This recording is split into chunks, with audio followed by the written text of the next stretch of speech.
Alors que les législatives battent leur plein, le reproche récurrent aux députés sortants est d'être de retour de Paris. Une critique sur toutes les lèvres de leurs concurrents. Pourtant, depuis la Révolution française, les députés représentent avant tout la nation tout entière et non leurs électeurs. Élus dans le cadre des circonscriptions, ils sont investis d'un mandat avant tout national et ce n'est pas la surmédiatisation politique et les mensonges répétés de certains candidats pour faire croire l'inverse qui changeront le principe. Les députés ne sont pas les porte-parole de leurs électeurs, ils se déterminent par rapport à leur vision de l'intérêt général. Ceci n'empêche pas de rester en contact avec leurs concitoyens, de tenir des permanences, d'organiser des réunions publiques et surtout de répondre à de multiples sollicitations et ainsi de faire remonter les préoccupations de leurs électeurs au niveau national. Mais les deux missions prioritaires restent de voter les lois et d'examiner les actions du gouvernement. Alors, député de la nation ou député d'un territoire, on en parle ce soir dans Bonsoir le Gard. Allez, pour ouvrir le débat, je propose peut-être de profiter que Françoise Dumas soit avec nous, la députée sortante, pour qu'elle puisse faire part de sa propre expérience sur le sujet, puisque c'est un sujet qui revient souvent sur la table et dans ces législatives, comme on le disait tout à l'heure dans la vidéo, c'est quelque chose qui revient souvent où on reproche aux députés d'être tout le temps à Paris et de ne pas être ici localement au contact des concitoyens. Françoise Dumas, comment on l'explique? Parce que la décision, tout simplement, elle se fait à Paris et à l'Assemblée nationale. Expliquez quoi? Expliquer le rôle du député. Ce soir, on essaie de comprendre. Alors, c'est un reproche récurrent, effectivement, où on dit aux députés de la nation, aujourd'hui, vous n'êtes pas là. Ils sont absents. Alors, expliquez-nous de votre propre expérience, pourquoi vous n'êtes pas localement présente régulièrement à Nîmes, par exemple, sur votre première circonscription? Je suis désolée, mais je vis à Nîmes, hein, donc déjà, je ne suis pas hors sol, je vis à Nîmes, j'y travaille, j'y fais mes courses, je suis tous les week-ends au Halles, sauf quand je suis dans le cadre de mes fonctions à l'étranger ou de permanence, enfin ça, évidemment. Non, pourquoi on nous dit ça? Je pense que moi, quand on me le dit, je le prends comme un regret et pas un reproche. Donc effectivement, on peut toujours être plus présent. Tout le monde aimerait nous avoir, on ne peut pas se partager. Quand on fait bien son travail, effectivement, on doit être assez souvent à Paris, puisque le travail des commissions, le travail parlementaire se fait à Paris.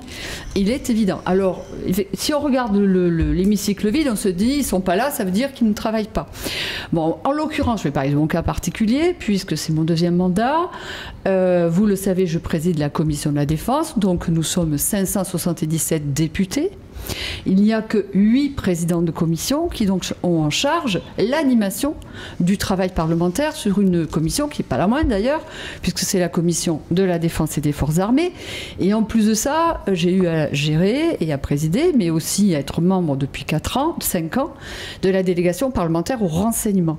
Donc le travail, la délégation au renseignement, c'est un travail qui est totalement, évidemment, secret, vous l'imaginez bien, qui ne se fait ni avec un téléphone, ni avec des documents papier, et qui ne se fait que verbalement dans des salles qui sont toilettées pour ça, soit au fin fond de l'Assemblée nationale à côté de mon bureau, gardées nuit et jour par 3 gendarmes, soit la même chose au Sénat, puisqu'on alterne une année Sénat, une année...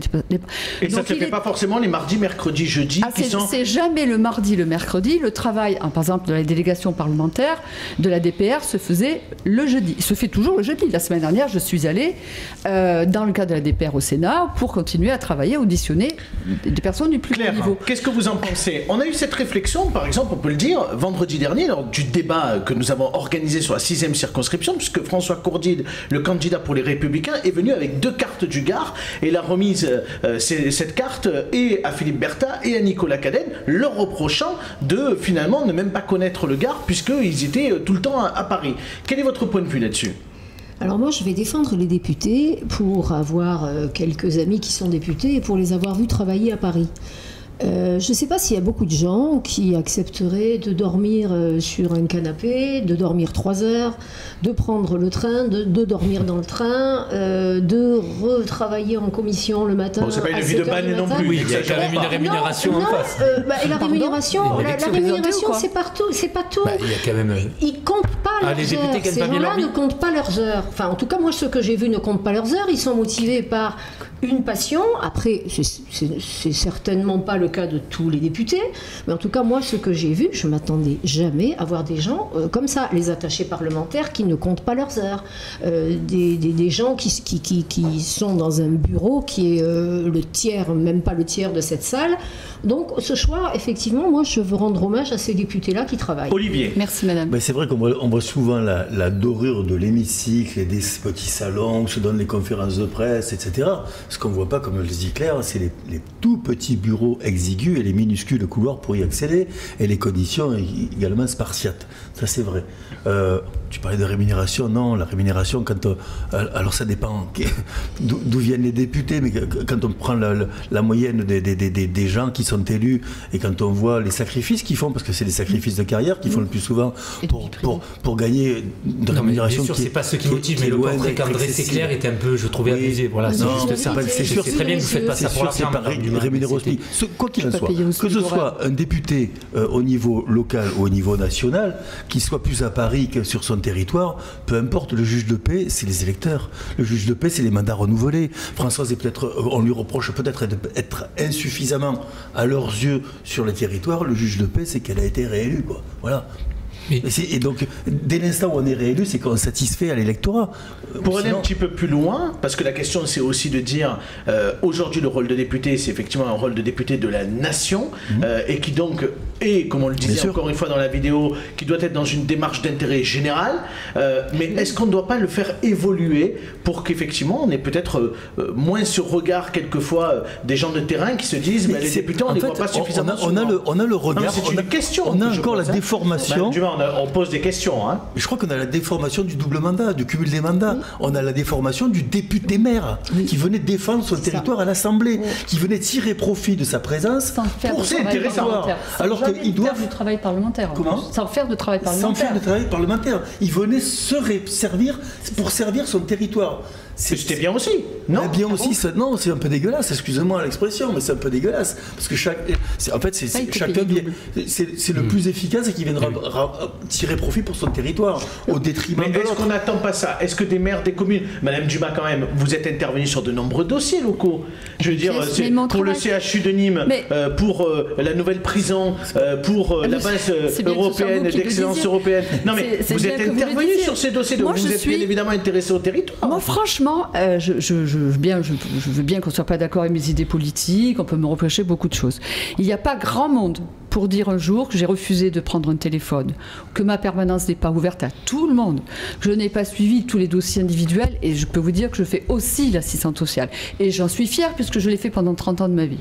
Donc je fais aussi l'assistante sociale et je vois les gens les plus éloignés, des plus en difficulté, qui viennent pour des régularisations de papier, pour des choses épouvantables. Donc je vois cela, mais je fais aussi remonter, et mon travail en étant président de commission, quand vous êtes président de commission, vous avez une autorité, une ouverture des ministères qui est plus facile. Donc ça me permet d'accompagner, et je l'ai fait chaque fois, sans regarder l'opinion politique d'aucun de ceux qui m'a sollicité. J'ai accompagné Franck Proust, j'ai accompagné le maire, et je les ai portés, et j'ai joué, mais j'ai utilisé ma force de conviction pour défendre mon territoire. Et je ne l'ai pas défendu uniquement pour ma petite circonscription. Je le défends parce que je suis gardoise et que je défends et à Paris, il me vit comme une gardoise. Donc quel est l'intérêt d'être élu sur une circonscription alors ?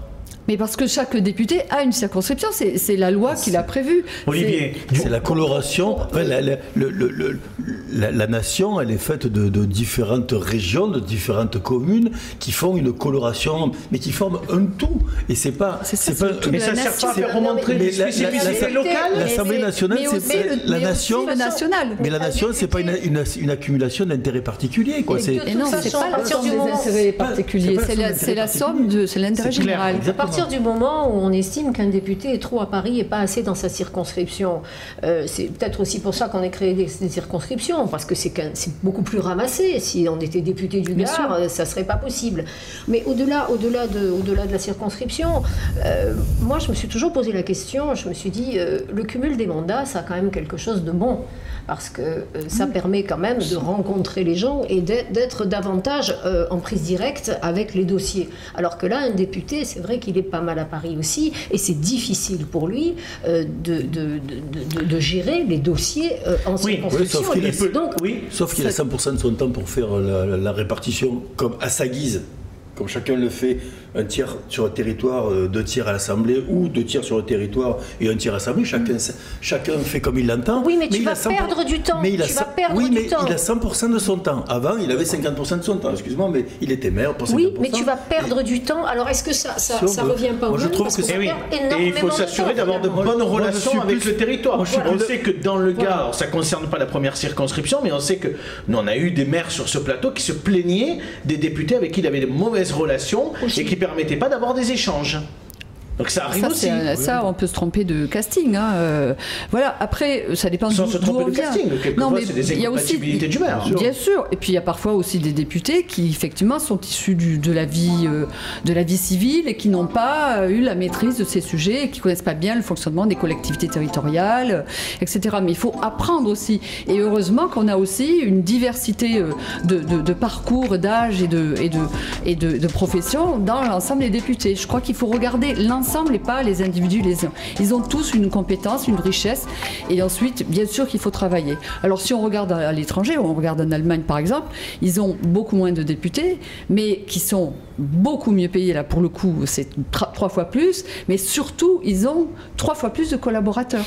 3 fois plus de collaborateurs. Oui. Ce que je trouve le plus injuste, c'est que nous avons peu de moyens et nous avons, oui vraiment, on n'a pas assez de moyens pour répondre à l'ensemble des demandes de nos concitoyens.